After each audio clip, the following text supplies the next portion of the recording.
YouTube చూస్తున్న వీక్షకులకు నమస్కారం. ఈ మధ్య కాలంలో చికెన్ గున్యా ఫీవర్ అనేది వచ్చి చాలామందిని ఇబ్బంది పెట్టడం చూసాం. ఈ యొక్క ఫీవర్ వచ్చి తగ్గిన తర్వాత బాడీ పెయిన్స్ అలాగే జాయింట్ పెయిన్స్ ఎక్కువగా ఉండడం, అలాగే ఎక్కువ రోజులు ఉండడం అనేది ఈ యొక్క గున్యా ఫీవర్లో చూస్తుంటాం. ఈ యొక్క చికెన్ గున్యా ఫీవర్ అనేది వచ్చి తగ్గిపోయిన తర్వాత ఉండేటువంటి నొప్పులకు హోమియో వైద్యంలో ఎటువంటి మందులు ఉన్నాయో ఈ యొక్క వీడియోలో తెలుసుకునే ప్రయత్నం చేద్దాం. ఎప్పుడైతే ఈ యొక్క చికెన్ గున్యా ఫీవర్ అనేది వచ్చి తగ్గిపోతుందో, అలాగే వచ్చినప్పుడు కూడా తీవ్రమైన నొప్పులను కలిగి ఉండడం అనేది ఈ యొక్క జ్వరం ముఖ్య లక్షణం.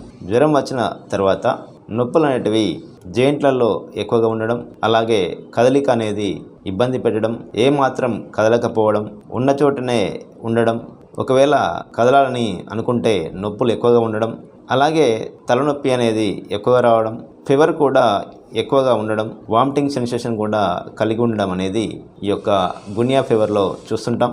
ఇలాంటి తీవ్రమైన నొప్పులకు హోమియో వైద్యంలో ఎట్లాంటి మందులు ఉన్నాయి, అలాగే ఈ జ్వరం వచ్చిపోయిన తర్వాత కూడా దీర్ఘకాలికంగా బాధించే కీళ్ళ నొప్పులకు హోమియో వైద్యంలో ఉన్నటువంటి కొన్ని మందుల గురించి ఇప్పుడు తెలుసుకుందాం. మొదటగా యుపటోరియం పర్ఫోరేటం అనే మందును చూసినట్లయితే, ఈ మందు చికెన్ గున్యా ఫీవర్కు చాలా అద్భుతంగా పనిచేస్తుంటుంది. ఎప్పుడైతే జ్వరం వస్తుందో బోన్స్ అనేటివి విరగ్గొట్టినట్లుగా నొప్పులు వస్తుంటాయి, అలాగే తీవ్రమైన జ్వరం కూడా ఉంటుంది. ఎక్కువగా జాయింట్ పెయిన్స్ ఎక్కువగా ఉండి కదలిక అనేది ఇబ్బందిగా మారుతుంటుంది. జ్వరం కూడా మార్నింగ్ టైంలో ఎక్కువగా వస్తుంటుంది. నొప్పులు కూడా ఉదయం పూటే ఎక్కువగా ఉండి నడవలేకపోవడం జరుగుతుంటుంది. ఇలాంటి కొన్ని ప్రధాన లక్షణాలను ఆధారంగా చేసుకొని ఈ యొక్క యుపటోరియం పర్ఫోరేటం అనే మందును వాడుకోవడం వల్ల ఈ గున్యా ఫీవర్ వల్ల వచ్చే పెయిన్స్ అనేటివి చాలా త్వరగా తగ్గుముఖం పడుతుంటాయి. అలాగే మరి యొక్క ముఖ్యమైన మందు బ్రియోనియా. ఈ మందు కూడా ఈ యొక్క గున్యా ఫీవర్ వచ్చిన తర్వాత వచ్చే నొప్పులకు చాలా బాగా పనిచేస్తుంటుంది. వీరికి దాహం అనేది ఎక్కువగా ఉంటుంది, నీళ్లు ఎక్కువగా తీసుకుంటుంటారు, అయినా కూడా మలబద్ధకం సమస్యతో బాధపడడం గమనించవచ్చును. వీరికి నొప్పులు ఎక్కువగా ఉండడం వల్ల ఏమాత్రం కదలికను వీరు భరించలేరు. తేలికపాటి కదలిక ఉన్నా కూడా పెయిన్స్ తీవ్రత అనేది ఎక్కువై వీరిని బాధిస్తుంటుంది. కదలిక ఎవరికైతే భారంగా మారుతుందో వారికి ఈ యొక్క బ్రియోనియా అనే మందు చాలా బాగా పనిచేస్తుంటుంది. అలాగే వీరి యొక్క మానసిక స్థాయిని గమనించినట్లయితే, వీరు ఎక్కువగా కలవరింతలలో ఎప్పటికీ ఇంటిపైనే ధ్యాస ఉన్నట్టుగా కలలు కంటూ ఉంటారు. ఇలాంటి లక్షణాలున్నప్పుడు ఈ యొక్క బ్రియోనియా అనే మందును వాడుకొని ప్రయోజనాన్ని పొందవచ్చును. అలాగే మరి యొక్క ముఖ్యమైన మందు బెలడోనా. ఈ మందు కూడా గున్యా ఫీవర్లో వచ్చే అకస్మాత్తు నొప్పులకు చాలా బాగా పనిచేస్తూ ఉంటుంది. అలాగే పెయిన్స్ కూడా చాలా తీవ్రంగా ఉంటాయి. కీళ్ళల్లో వాపులు కూడా కలిగి ఉండి జ్వరం తీవ్రత ఎక్కువగా ఉండి తలనొప్పి కూడా ఎక్కువ వచ్చి బాధిస్తున్నప్పుడు సడన్గా వచ్చే జ్వరానికి నొప్పులకు ఈ యొక్క బెల్లడోనా అనే మందు చాలా బాగా పనిచేస్తుంటుంది. అలాగే మరి ఒక ముఖ్యమైన మందు జెల్సిమియం. ఈ మందు కూడా గున్యాలో వచ్చే జ్వరానికి, అదేవిధంగా తీవ్రమైన నీరసానికి, కీళ్ళ నొప్పులకు, అలాగే బాడీ పెయిన్స్కు ఈ మందును వాడుకొని ప్రయోజనాన్ని పొందవచ్చును. వీరు చాలా డల్గా కనబడుతుంటారు.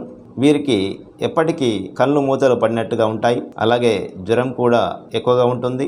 అలాగే వీరికి దాహం కూడా చాలా తక్కువగా ఉంటుంది. మానసిక స్థాయిలో వీరు చాలా భయాందోళనను కలిగి ఉంటారు. నలుగురిలోకి వెళ్ళి మాట్లాడాలంటే కూడా చాలా భయపడిపోతుంటారు. ఇలా యాంగ్జైటీ, అలాగే భయం, ఆందోళన సమస్యతో బాధపడుతూ జ్వరం కూడా ఉండి జాయింట్ పెయిన్స్తో బాధపడుతున్న సందర్భంలో ఈ యొక్క మందును వాడుకొని ప్రయోజనాన్ని పొందవచ్చును. అలాగే మరి యొక్క ముఖ్యమైన మందు రస్టాక్స్. ఈ మందు కూడా గున్యా జ్వరం అనేది వచ్చిపోయిన తర్వాత ఎక్కువ రోజులు బాధించే నొప్పులకు చాలా బాగా పనిచేస్తుంటుంది. ఈ యొక్క మందు లక్షణాలు గమనించినట్లయితే, ముఖ్యంగా వీరికి మొదటి కదలిక అనేది భారంగా ఉంటుంది, బాధగా ఉంటుంది. అలాగే 2-3 అడుగులు వేసిన తర్వాత నొప్పులు అనేటివి కొద్దిగా తగ్గుముఖం పట్టడం అనేది ఈ యొక్క మందులో గమనించవచ్చును.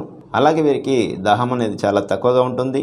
తేమతో కూడిన వాతావరణంలో వీరికి ఈ యొక్క బాధలు అనేటివి ఎక్కువగా అవుతుంటాయి. అలాగే వీరు ఎప్పటికీ ఏదో ఒక పనిలో నిమగ్నమై ఉంటారు. తీరికగా కూర్చునే అలవాటు వీరికి ఉండదు. ఎప్పటికీ ఏదో ఒక పని చేస్తూ ఉంటారు.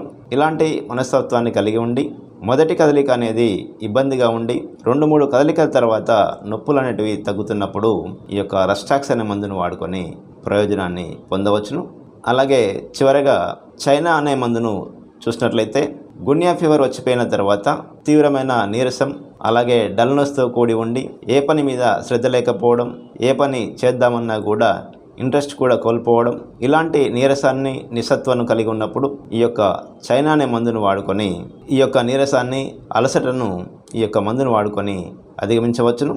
ఇలా లక్షణాలను బట్టి మందులను సక్రమంగా వాడుకున్నట్లయితే గున్యా ఫీవర్ వచ్చిపోయిన తర్వాత వచ్చే జాయింట్ పెయిన్స్కు ఈ మందులు చాలా బాగా పనిచేస్తుంటాయి. మందులను 30 పొటెన్షియల్ అయితే ప్రతిరోజు ఉదయం ఒక డోసు, సాయంత్రం ఒక డోసు చొప్పున సుమారు ఒక 2 వారాల పాటు వాడవలసి ఉంటుంది.